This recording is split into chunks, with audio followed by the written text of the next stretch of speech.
Student BCom part third के ANF के पहले paper taxation law and practice में हम income from capital gain chapter के बारे में पढ़ रहे थे। आज इसी को कंटिन्यू करेंगे।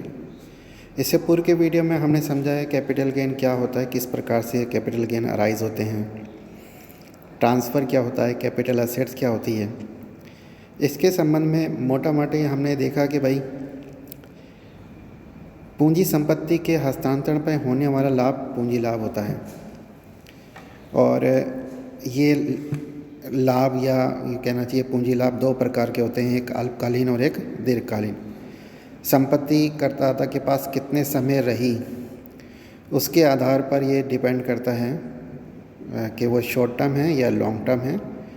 शॉर्ट टर्म से होने वाला पूंजी संपत्ति से होने वाला लाभ शॉर्ट टर्म कैपिटल गेन है, और दीर्घकालीन पूंजी संपत्ति के हस्तांतरण पर होने वाला दीर्घकालीन पूंजी लाभ है। इससे पूर्व के वीडियो में हमने सेल कंसिडरेशन की कंडीशन के बारे में पढ़ा था कि किस प्रकार से उसको माना जाता है। आज के इस वीडियो में देखिए इनकम फ्रॉम कैपिटल गेन में अलग अलग प्रावधान हैं। जैसे कि ट्रांसफ़र है, तो ट्रांसफ़र को मैंने आपको बताया था, कुछ ऐसे हैं जिनको व्यवहार जिनको ट्रांसफ़र नहीं माना गया, इसकी एक लंबी चौड़ी लिस्ट है। इसी प्रकार से कुछ पूंजी लाभ जो है वो कर मुक्त हैं। वैसे हम आगे जब चैप्टर आगे पढ़ेंगे तो हम ये देखेंगे कि कुछ विनियोजन करने पे पूंजी लाभ कर मुक्त होते हैं, लेकिन ये पूंजी लाभ वे हैं जो टोटली कर मुक्त हैं। यानी इस प्रकार से अगर कोई इनकम होती है तो वो पूरी की पूरी कर मुक्त है, जिसमें से एक है on transfer of unit scheme of UTI की 1964 की किसी यूनिट स्कीम के अंतर्गत अगर यूनिट का ट्रांसफ़र किया गया हो तो वो पूर्णतया कर मुक्त हैं। इसी प्रकार से किसी शेयर होल्डर के buyback of unlisted listed share by the company के, चाहे वो अनलिस्टेड हों और अगर लिस्टेड हों तो 5 जुलाई 2019 के पश्चात, इस प्रकार से अगर उनका बायबैक किया जाता है, उस पर कोई इनकम होती है तो वो भी कर मुक्त होती है। इसी प्रकार से हमने देखा कि ग्रामीण कृषि भूमि तो पूरी तरीके से कर से मुक्त है। इसी प्रकार से अर्बन एग्रीकल्चर लैंड भी से होने वाले लाभ भी अगर करदाता को हुए हैं तो कर मुक्त हो जाएंगे, बशर्ते कि उस भूमि का उपयोग उसके द्वारा उसके पेरेंट द्वारा गत वर्ष से तुरंत पूर्व के 2 वर्षों से कृषि कार्यों के लिए किया जाता हो। इसमें कंपलसरी एक्वाइजेशन भी शामिल है। अगर उस शहरी भूमि का अनिवार्य अधिग्रहण कर लिया गया है तो कोई कंपनसेशन अगर करदाता को मिला हो जो 31/3/2004 के पश्चात मिला हो तो वो भी कर मुक्त होता है। एज वी डिस्कस कि भाई शहरी कृषि भूमि और ग्रामीण कृषि भूमि डिपेंड करती है कि उस जहाँ पर भूमि स्थित है वहाँ पर उसकी पॉपुलेशन क्या है, और वो नगर पालिका के जो दायरा है उसके जो यहाँ पर बताया गया 2 किलोमीटर, 6 किलोमीटर, 8 किलोमीटर उसके बाहर या आती हो। तो अगर इस तरीके के कुछ हुए हों, करदाता को कोई इनकम हुई हो तो वो कर मुक्त मानी जाती है। इसी प्रकार से आज हम एक टॉपिक और डिस्कस करेंगे कि डिटर्मिनेशन ऑफ होल्डिंग पीरियड। करदाता के पास कोई संपत्ति कितने समय तक रही है, करदाता के पास वो कितने समय तक रही है, इसका निर्धारण करने के लिए कई दफ़ा प्रश्नों में अलग अलग डेट दी हुई होती हैं। तो उसका सही से प्रश्न को सॉल्व करने के लिए हमें ये भी जानना आवश्यक है कि होल्डिंग पीरियड कैसे निर्धारण किया जाता है। जैसे कोई एक करदाता के पास किसी ऐसी कंपनी के शेयर आए हों जो कि समापन में जा रही हो, तो ऐसी दिशा में समापन में जाने के बाद की तिथि को होल्डिंग पीरियड की गणना में यानी अवधि का निर्धारण करने में शामिल नहीं किया जाएगा। ऐसे हमने पढ़ा है अधिकार अंश भी नो के भाई कंपनी कई दफ़ा अधिकार अंशों का निर्गमन लेके आती है, तो ऐसे अधिकार अंश करदाता के पास थे, उसने उसका अगर ट्रांसफ़र किया है तो होल्डिंग पीरियड कब से माना जाए उसका, कि अंशों के आवंटन, कंपनी ने जब उसको अधिकार अंशों का आवंटन किया था तो अलॉटमेंट की डेट से वो उसकी गणना की जाएगी जब तक वे करदाता के पास रहे हों। इसी प्रकार से आपने देखा कई दफ़ा अधिकार अंश लिए नहीं जाते बल्कि उसका विक्रय कर दिया जाता है अधिकार का। तो कंपनी द्वारा जो प्रस्ताव किए जाने की जो तिथि है उससे जिसके पास भी ये अधिकार आया है खरीदने का, गणना की अवधि में उसको शामिल किया जाएगा। उसके बाद बोनस अंशों का देखिए कि भाई बोनस अंशों में अलॉटमेंट की डेट से उसको होल्डिंग पीरियड माना जाएगा। जैसे जब से कंपनी ने उसका आवंटन किया था तब से करदाता के पास रहा वो होल्डिंग पीरियड माना जाएगा। अचल संपत्ति इमूवेबल प्रॉपर्टी जब वो पंजीकरण होता है उसके पश्चात की अवधि को शामिल किया जाएगा। इसी प्रकार से अगर स्टॉक एक्सचेंज के माध्यम से अंशों अथवा प्रतिभूतियों का क्रय या विक्रय किया जाता है तो एज वी नो कि स्टॉक एक्सचेंज से जब हम अंश एवं प्रतिभूतियाँ खरीदते हैं तो एक मीडिएटर बीच में होता है जिसे हम डिपॉजिटरी बोलते हैं। तो उसके जो दलाल हैं, दलाल की नोट की तिथि से हम अवधि का निर्धारण करेंगे। इसी प्रकार से धारा 49(1) में वर्णित दशाओं के अंतर्गत कोई संपत्ति प्राप्त हुई है उसका हस्तांतरण करें तो होल्डिंग पीरियड धारा 49 का मतलब ये है कि कुछ संपत्तियाँ ऐसी जैसे मान लीजिए जो कि विरासत में प्राप्त हुई हो या HUF का पार्टीशन हुआ हो या मान लीजिए विल या गिफ्ट में रिसीव्ड हुई हो या मान लीजिए फर्म या AOP या बॉडी ऑफ इंडिविजुअल के डिसोल्यूशन के पश्चात या कंपनी के लिक्विडेशन में फंस जाने के पश्चात कोई संपत्ति करदाता को प्राप्त होती है तो ऐसी स्थिति में पूर्व स्वामी द्वारा धारण अवधि को भी होल्डिंग पीरियड की गणना में शामिल किया जाएगा। एकीकरण की योजना के अंतर्गत अगर भारतीय कंपनी के अंश प्राप्त होते हैं तो अगर करदाता ने पहले भी उस कंपनी के अंश रख रखे तो उसके स्वामित्व की अवधि को भी शामिल किया जाएगा। कंपनी को स्वेट स्कीम के अंतर्गत इक्विटी अंशों का आवंटन होता है तो आवंटन की तिथि से होल्डिंग पीरियड की गणना की जाएगी। अगर कोई चल संपत्ति की है तो चल संपत्ति की दिशा में क्रेता को संपत्ति सौंपने की डिलीवर्ड करने की तिथि से होल्डिंग पीरियड की गणना की जाएगी।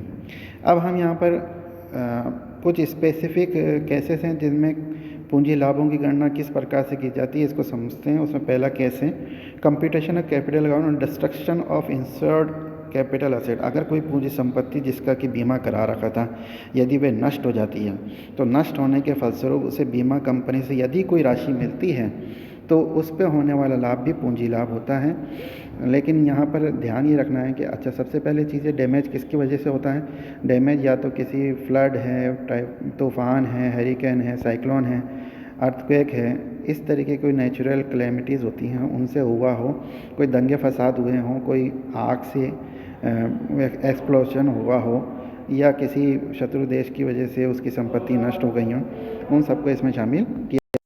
तो बीमित कंपनी के पूंजी संपत्ति के नष्ट हो जाने के पश्चात उससे जो हमें दावा मिलता है, क्लेम मिलता है, जो भी कोई संपत्ति प्राप्त हुई हो या कोई कैश में हमें मिला हो तो capital gain will be taxable in the year in which asset या हमें कोई अमाउंट रिसीव्ड हुई हो by the insurance company whereas capital gain computed in the year of destruction. यानी पूंजी लाभों की गणना तब की जाएगी जबकि वो संपत्ति नष्ट हो गई थी, लेकिन जब वो टैक्सेबल कब होंगे, जिस साल में जिस वर्ष में इंश्योरेंस कंपनी से हमें कोई मुआवजा राशि मिली हो या कोई संपत्ति मिली हो। अगेन आई रिपीट कि अगर इंश्योर्ड कैपिटल असेट्स से नष्ट होने से हमें किसी प्रकार का कोई पूंजी संपत्ति प्राप्त हुई हो या नगद राशि प्राप्त हुई हो तो वे पूंजी लाभ माने जाएंगे। गणना की विधि वही है जैसे हमने पूर्व में किया है, परंतु यहाँ पर ध्यान रखने वाली चीज़ ये है कि इंश्योरेंस कंपनी से जब कोई संपत्ति या नगद राशि प्राप्त होगी, जिस वर्ष में प्राप्त होगी उस वर्ष में कर योग्य होगी, लेकिन यहाँ पर पूंजी लाभ जिस वर्ष में संपत्ति समाप्त हो गई उस वर्ष के लिए ज्ञात किए जाएंगे। देखो इसको समझते हैं एक एग्जांपल से कि Ram own a house property in which purchased by him on 18 September 2008 for 8,05,000। This house was destroyed by the fire on 10 December 2011 and Ram received a sum of rupees 40 lakh from the insurance company on April 10th 2019. Find out the amount of capital gain for the assessment year 2020-21. The cost inflation index of the year 2008-9, 2011-12 and 19-20 are 137, 184 and 289. अब पूंजी लाभ इस बीमित संपत्ति के नष्ट होने से हमें जो 40 लाख रुपए मिले हैं वो गत वर्ष में प्राप्त हुए हैं, इसलिए गत वर्ष में पूंजी लाभों की गणना की जाएगी, यानी उस वर्ष की वो आय होगी। लेकिन चूंकि पूंजी संपत्ति 2011-12 में नष्ट हो चुकी है, इसलिए जब गणना का हम करेंगे तो जो इंडेक्स लेंगे वो जिस वर्ष में नष्ट हुआ है उसका लेंगे, और प्राप्ति का तो वही लेंगे जैसे 18 सितंबर 2008 को इसने प्राप्त किया था, जो जिसका कि इंडेक्स 137 है, उसको लिया जाएगा।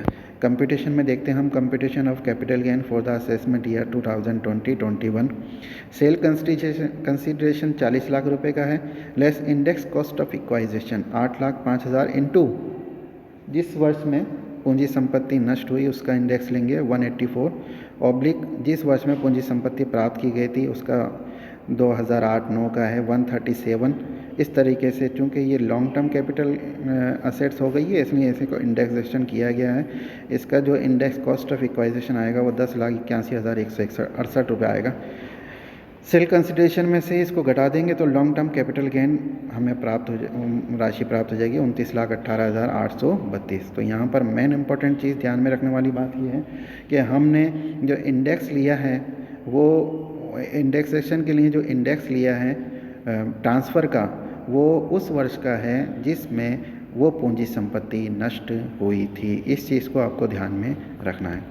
इसी प्रकार से एक स्पेशल केस और है, computation of capital gain in case of conversion of capital asset into stock in trade. अगर किसी करदाता ने अपनी पूंजी संपत्ति को स्टॉक इन ट्रेड में कन्वर्ट कर लिया हो, तो अगर ऐसा कन्वर्जन असेसमेंट ईयर 1985-86 के पश्चात किया गया हो तो conversion of capital asset into stock in trade shall be treated as transfer under section 247 for computation of capital gain various terms to be interpreted as under. अब इसमें दो प्रकार के पूंजी लाभ होंगे, एक तो पूंजी लाभ और एक बिजनेस की इनकम होगी।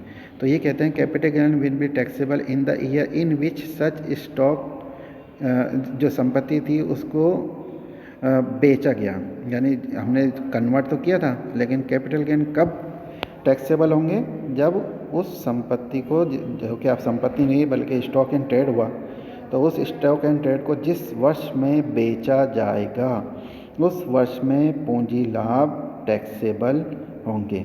सेल कंसिडरेशन क्या होगा, क्योंकि अब बेचा गया है तो उससे कुछ ना कुछ तो हमें राशि प्राप्त हुई, तो ये कहते हैं सेल कंसिडरेशन उस संपत्ति के संबंध में या उस स्टॉक के संबंध में fair market value on the date of such conversion, यानी आपने उस संपत्ति को बेचा तो उससे कोई राशि प्राप्त होगी, वो सेल कंसिडरेशन नहीं लेना है, बल्कि जब कन्वर्जन किया गया था तब उसका फेयर मार्केट वैल्यू उसको आपको आधार या सेल कंसिडरेशन मानना, जैसे कि इससे पहले वाले वीडियो में मैंने आपको बताया था। और बिजनेस इनकम क्या होगी, difference between sale price and fair market value on the date of conversion. जैसे फॉर एग्जांपल कोई एक पूंजी संपत्ति 5 लाख रुपए थी, उसको जब कन्वर्ट कराया तो उसका फेयर मार्केट वैल्यू 10 लाख रुपए था, और उसको जब बेचा तो उससे 20 लाख रुपए प्राप्त हुए। तो 20 लाख माइनस 10 लाख जो फेयर मार्केट वैल्यू उसका था, वो तो कैपिटल गेन होगा यहाँ पर, जैसे कि मैंने अभी आपको बताया, और उस वर्ष में कर योग्य होगा जिस वर्ष में उस संपत्ति को बेचा जाएगा। और बिजनेस इनकम क्या होगी, difference between sale price and fair market value. 20 lakh में से 10 लाख रुपए माइनस करेंगे, 10 लाख रुपए यहाँ पर होगा। और इसका सेल कंसिडरेशन पूंजी लाभों के लिए कि भाई उसका फेयर मार्केट वैल्यू कितना था कि 10 लाख रुपए था, और उसको प्राप्त किया था 5 लाख रुपए में, तो 5 लाख रुपए यहाँ पर कैपिटल गेन माने जाएंगे। आगे हम और इस तरीके के स्पेसिफिक जो केसेस हैं उसमें पूंजी लाभों की गणना किस प्रकार से की जाती है इसका अध्ययन करेंगे। धन्यवाद।